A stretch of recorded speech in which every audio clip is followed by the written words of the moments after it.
ముందుగా యథావిధిగా చీకటి పేపర్ అనేది తీసుకుందాం.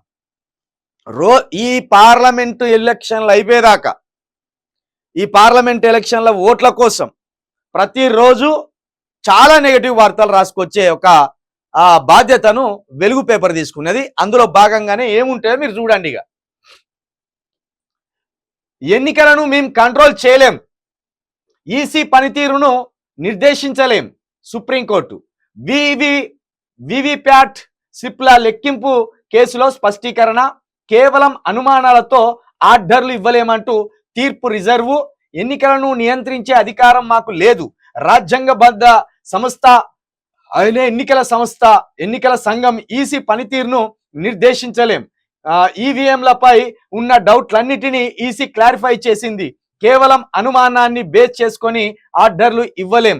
ఈవీఎంలపై ప్రజల్లో అనుమానాలు ఉండడంతో బ్యాలెట్ ఓటింగ్ పద్ధతికి తిరిగి వెళ్ళిన యూరోపియన్ దేశాల్లోని అంశాలకు మన దేశంలోని అంశాలకు చాలా తేడాలున్నాయి, దాన్ని మన విధానంతో పోల్చలేము. ఇప్పుడు ఇదేంటంటే ఈ మిషన్స్ వచ్చినాయిగా, తంబు పెడితే ఇప్పుడు ఇక్కడ కారు గుర్తున్నాయి అనుకో, కారు గుర్తు మీద వచ్చితే ఒక ఓటు పడుతుంది.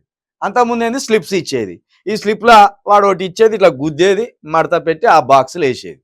అయితే ఏమంటారు, ఈవీఎంల మీద లేకపోతే ఈసీ పని మీద, ఎలక్షన్కి సంబంధించిన అధికారులు ఎవరైతే ఉన్నారో ఆ సంస్థ మీద మేము ఎలాంటి తీర్పు ఇవ్వలేము, వాళ్ళను మేము అనుమానించలేమని ఏకంగా సుప్రీంకోర్టు ఒక తీర్పునిచ్చింది. మేము వాళ్ళ ఎన్నికలను మేము కంట్రోల్ చేయలేం, అలా ఎలాంటి లోపాలు ఉన్నాయి, ఈ ఈసీ వ్యవస్థ ఎలక్షన్ నిర్వహించే ఈసీ సంస్థ పనితీరును కూడా మేము నిందించలేము, మా పరిధులు మాకు ఉంటాయి, వాళ్ళని మేము నిందించలేము అని అన్నారు. నిజంగా ఈ కోర్టులు కావచ్చు, ఈ న్యాయ వ్యవస్థ కావచ్చు, ఈసీ కావచ్చు, కొన్ని వ్యవస్థలు ఉంటాయి, ఇవి స్వయం ప్రతిపత్తి కలిగినాయి. స్వయం ప్రతిపత్తి కలిగినప్పటికీ ప్రభుత్వానికి లోబడే పనిచేస్తాయి ఇవి. మరి ఎన్నికలను నిర్వహించవలసిందైతే ఈసీ. మరిగా వీళ్ళు తప్పు చేసినా ఒప్పు చేసినా సుప్రీంకోర్టు మేము ఏమనలేము అంటే, వీళ్ళని అనవలసింది సుప్రీంకోర్టు అనాలి, లేకపోతే ప్రభుత్వం అనాలి. ప్రభుత్వం ఏం చేస్తారు, ప్రభుత్వం కిందనే ఈసీ కూడా పనిచేస్తుంది కాబట్టి ప్రభుత్వాన్ని ఎదిరించలేదు, స్వయం ప్రతిపత్తి కలిగి ఉన్నా వాళ్ళని ఎదిరించలేరు. కాబట్టి కొన్నిసార్లు అవకతవకలు జరిగే అవకాశం ఉంటుంది. కానీ ఇక్కడ ప్రధానమైన విషయం ఏంటంటే, ఏదో ఈవీఎంలు ట్యాపింగ్ అవుతానే అంటాను. ఈవీఎంలు కాంగ్రెస్ ఉన్నప్పుడేమో బీజేపీ అంటది ఈవీఎం ట్యాప్ చేస్తాను కాంగ్రెస్ వాళ్ళని, ఇప్పుడు బీజేపీ వచ్చింది కాబట్టి కాంగ్రెస్ అంటది. అంటే వీళ్ళు అధికారంలో ఉన్నప్పుడేమో వీళ్ళని దొంగలు అన్ని వీళ్ళకి గుద్దుకొని గెలిచిందని వాళ్ళు చెప్తాను, వాళ్ళ అధికారంలో ఉన్నప్పుడు వీళ్ళ మీద నిందలేస్తాను. ఏమంటాను, మాకు మళ్ళీ బ్యాలెట్ సిస్టమే రావాలి ఇతర దేశాల లెక్క అంటాను. బ్యాలెట్ సిస్టమ్ అనేది నిజానికి ఈ ట్యాపింగ్ అనేది ఒట్టిదే, జరగదు దాదాపుగా. మరీ మొత్తం విచ్చలవిడి 1-2 చోట్ల జరిగితే జరగవచ్చు, మొత్తం జరగదని చెప్పలేం. కానీ ముందుకు పోయిన వ్యవస్థను మళ్ళీ వెనక గుంజుకొచ్చే పని ఇది. యూరోపియన్ దేశాలకు మనకు తేడా లేదా? మనది అత్యధిక జనాభా కలిగిన దేశం, చైనా తర్వాత మనదే పెద్ద దేశం. ఇంకో 2-3 సంవత్సరాలు చైనాను కూడా దాటిపోతాం అవసరమైతే. మనం ఇప్పుడు ఓట్లు లెక్క పెట్టుకుంటూ కూర్చుంటాము, దాటింది ఆల్రెడీ చైనా కంటే. కాబట్టి ఈ అనుమానాలు పక్కన పెట్టి పకడ్బందీగా నిర్వహించే పని చేయర్రి, అట్లా సంతోషం. అంతేగాని ముందుకు పోతున్న వ్యవస్థను వెనక గుంజుకొచ్చి లెక్క పెట్టాలి.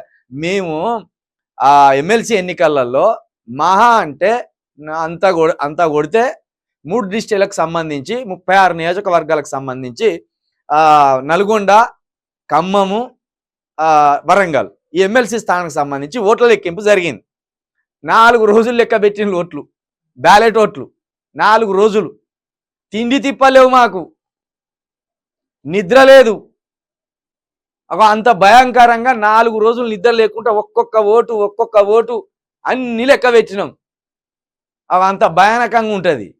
కాబట్టి ఇంకా దాంట్లో కూడా అవకతవకలు జరుగుతాయి లెక్క పెట్టే దగ్గర. కొన్నిసార్లు నిద్ర వచ్చి పండుకుంటే ఓటు అటు ఎత్తడోడు, ఇటు ఎత్తడోడు. కాబట్టి ఈ ఏవైతే ఉన్నాయో వీటికి మనం ఈవీఎంలను ఖచ్చితంగా కొంచెం జాగ్రత్తగా వాడుకుంటే మంచి రిజల్ట్సే ఉంటాయి. అంత పెద్దగా ఏముండయి దీంట్లో లోపాలు అనేది నా అభిప్రాయం. అది నేనే జడ్జిమెంట్ ఇవ్వట్లేదు. కానీ ఇక 12 సీట్లు ఇస్తే సర్కారు మెడలు వంచుతాం, భూమి ఆకాశం ఒక్కటేలా పోరాడతాం కేసీఆర్. జైళ్లకు తోకమట్టలకు కేసీఆర్ భయపడతాడా? ప్రజలకు కాంగ్రెస్ కు మధ్య పంచాయతీ పడ్డది. ప్రజల తరపున బీఆర్ఎస్ పోరాడుతుంది. ఈ ప్రభుత్వం తులం బంగారం కాదు, ఇనుము కూడా ఏరే. మేడిగడ్డలో 2 పిల్లర్లు కూలితే ప్రపంచమే మునిగినట్టు చేసిండ్రు. కాళేశ్వరంపై దుష్ప్రచారం చేసి నీళ్లు రాకుండా చేశారని కామెంట్. బంగారు తెలంగాణ సాధించి తీరుతామని ధీమా. మిర్యాలగూడ సూర్యాపేటలో బీఆర్ఎస్ అధినేత బస్సు యాత్ర. పార్లమెంట్ ఎన్నికల్లో బీఆర్ఎస్ ను 10 నుంచి 12 సీట్లలో గెలిపిస్తే భూమి ఆకాశం ఒక్కటయ్యేలా కాంగ్రెస్ ప్రభుత్వంపై పోరాడతామని బీఆర్ఎస్ అధినేత కేసీఆర్ అన్నారు. తను జైళ్లకు భయపడేటోని కాదని పేర్కొన్నారు. తొలి రోజు బస్సు యాత్రలో భాగంగా బుధవారం మిర్యాలగూడ సూర్యాపేటలో జరిగిన రోడ్ షోలో కేసీఆర్ ప్రసంగించారు. ప్రజలను కాంగ్రెస్ మోసం చేసి గద్దెనెక్కిందని, బీఆర్ఎస్ అభ్యర్థులను గెలిపిస్తే ప్రభుత్వం మెడలు వంచి అన్ని పనులు చేయిస్తానన్నారు. కేసీఆర్ ఆనవాళ్లు లేకుండా చేస్తామని, చెర్లపల్లి జైల్లో వేస్తామని అంటున్నారు. ఈ జైళ్లకు తోకమట్టలకు కేసీఆర్ భయపడతాడా? అట్లా భయపడితే తెలంగాణ వచ్చేదా అని ప్రశ్నించారు. 15 ఏళ్ల తెలంగాణ కోసం పోరాడిన కులం, మతం, వర్గం అనే తేడా లేకుండా చూసిన అలాంటి నన్ను పట్టుకొని పేగులు తీసి మెడలో వేసుకుంటానని అంటాడా అని సీఎం రేవంత్ రెడ్డిని ఉద్దేశించి వ్యాఖ్యానించారు. నిజమే, కేసీఆర్ జూలు విదిల్చిండు. ఓ విధంగా చెప్పాలంటే ఇన్ని రోజులు కొంచెం పోనీలే, తెలిసి తెలవని పోరగాళ్ళు అందరూ వచ్చి కుర్చీలో కూర్చున్నారు. ఓనికి పాలన మీద అవగాహన లేదు, ఓనికి నీళ్ళ మీద అవగాహన లేదు, ఓనికి కరెంటు మీద అవగాహన లేదు. అసలు తెలంగాణ మీదనే ఎవరికి వీళ్ళకి అవగాహన లేదని కేసీఆర్ నవ్వుకున్నాడట. ఇంట్లో కూర్చొని 5 నెలలు ఇంట్లో కూర్చొని నవ్వుకున్నాడట. ఈ ఏం లీడర్లు వచ్చారా వీళ్ళు అనుకొని నవ్వుకున్నాడట. ఏమంటాడు? ఇరిగేషన్ డిపార్ట్మెంట్ మీద ఎవరికైనా అవగాహన ఉన్నదా? ఇరిగేషన్ డిపార్ట్మెంట్ ఆయన ఉత్తమ్ కుమార్ రెడ్డి కదా, ఆయనేగా ఉన్నదా? నీళ్లు ఎప్పుడు విడిచిపెట్టాలి, ఎక్కడి నుండి విడిచిపెట్టాలి, ఎక్కడి నుండి పంపింగ్ చేయాలి అనే పూర్తి అవగాహన లేదు ఎవరికి. నీళ్ళ కోసం ఎంత కష్టపడి ఒక్క పొలం ఎండకుండా నేను చేసినో నాకు తెలుసు అని మొన్న TV9 వేదికగా కేసీఆర్ ఇచ్చిన విశ్లేషణ వింటే మనోడు గుంపు మేస్త్రి కావచ్చు, లేకపోతే మన గుడ్డేలుగు లెక్క గడ్డం పెంచుకుంటే మాకేందని కేసీఆర్ చెప్పినైనా కావచ్చు, ఉత్తమ్ కుమార్ రెడ్డి వీళ్ళంతా నేల మొఖాలు వేసుకొని సప్పుడేకుంటారు. ఇక ఇక్కడ కేసీఆర్ 12 సీట్లు ఇస్తే సర్కార్ మెడల్ వంచుతా ఉన్నారు. సర్కార్ మెడల్ వంచుడు కాదు, సర్కారే పడిపోతుంది.